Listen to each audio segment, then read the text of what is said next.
Quickie Wednesday, yeah, Quickie Wednesday.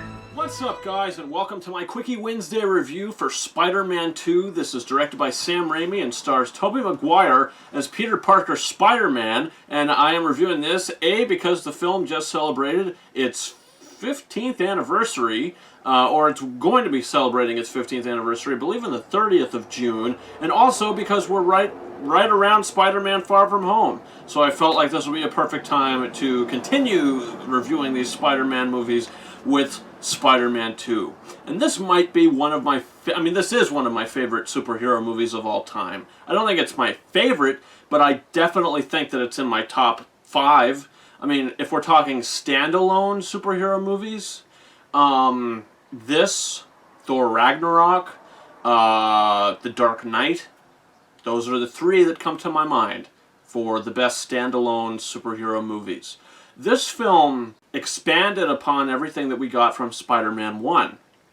With Peter Parker, this takes place about a year later, or something like that, to where Peter is now, he's still Spider-Man, he's, delivering pizzas, he's trying to, be up with his job, with working with the Daily Planet, oh my god, this is not Superman, the Daily Bugle, working with the Daily Bugle, with J. Jonah Jameson, he's trying to mix all this in his life, and he's trying to juggle it all at the same time being Spider-Man.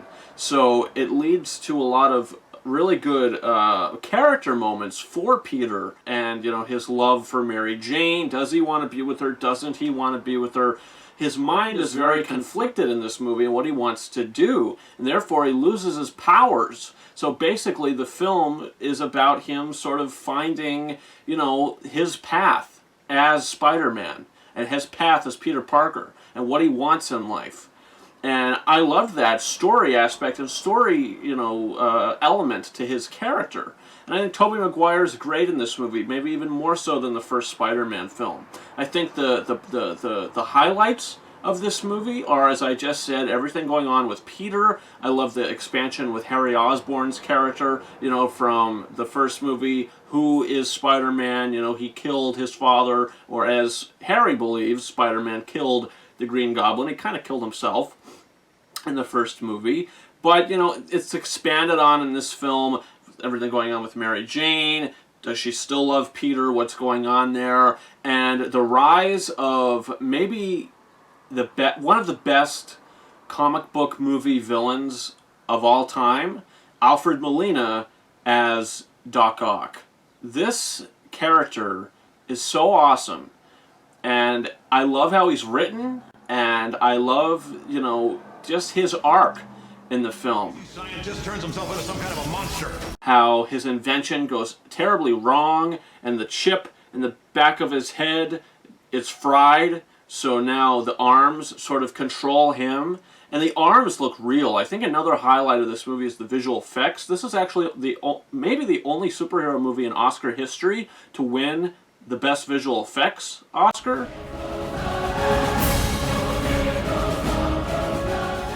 It looks real, and the action is also outstanding. It's really stylized and really fun action, especially the big action set pieces with Doc Ock, the one at the bank, the one in the train.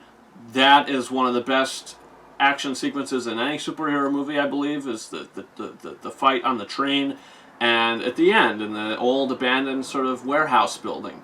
I loved it all. I think the action in this movie is great, and like I said, this is one of my favorite superhero movies of all time. And I love when Spider-Man finally comes back, the scene, or that sort of segment where Spidey is swinging towards Doc Ock, and Spider-Man's theme is playing, and then all of a sudden, as the camera pans out, it turns into a reflection of Doc Ock's glasses, and the camera sort of pans out from him, and the music sort of transitions to Doc Ock's theme.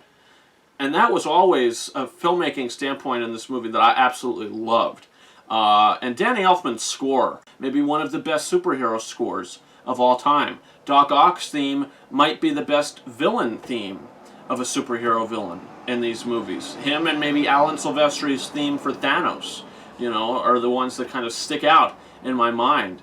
But, you know, Danny Elfman did a phenomenal job with this movie. The writing, they did all the right things with the characters. Aunt May, you know, she discovers what actually happened with Uncle Ben, how he died, and that Peter was technically the one responsible for that. I love that scene. I love the movie actually takes time for emotional character moments.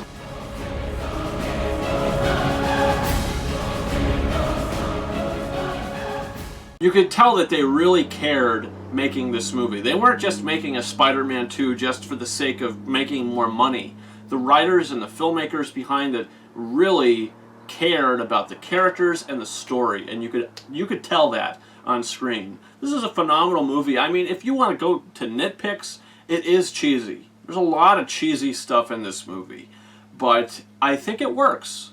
You know, it works for this film. And the pacing of this movie has perfect pacing. You're never bored. You're always entertained. And you're always into the story and how it's progressing. This is a phenomenal movie. You know, it's not just a great superhero movie. This is a great film. And Spider-Man 2 gets 5 out of 5 for me. I absolutely love it. Everything about it, I love. So guys, comment your thoughts in the comments. What do you think about Spider-Man 2? What are your thoughts about it? Are you excited for Spider-Man Far From Home? What is your favorite Spider-Man movie? Comment that down below. Also, you can subscribe to this channel for reviews coming in the future. We have Annabelle Comes Home. If my review for that isn't already up, it will be very soon. Also, my review yesterday, Spider-Man Far From Home. As I mentioned, a bunch of trailer reactions and stuff like that. I ranked every 21, all the 21 Pixar movies. So that's up on my channel now if you want to check that out. Guys, you can follow me on Facebook and Twitter. The links to those are in the description of this video. And you can also follow me on Instagram at KingArises131. And guys, that's about it. Thank you very much for watching my Quickie Wednesday review for Spider-Man 2. Over and out. Let's see who's behind the mask. Get your quickie on Wednesdays.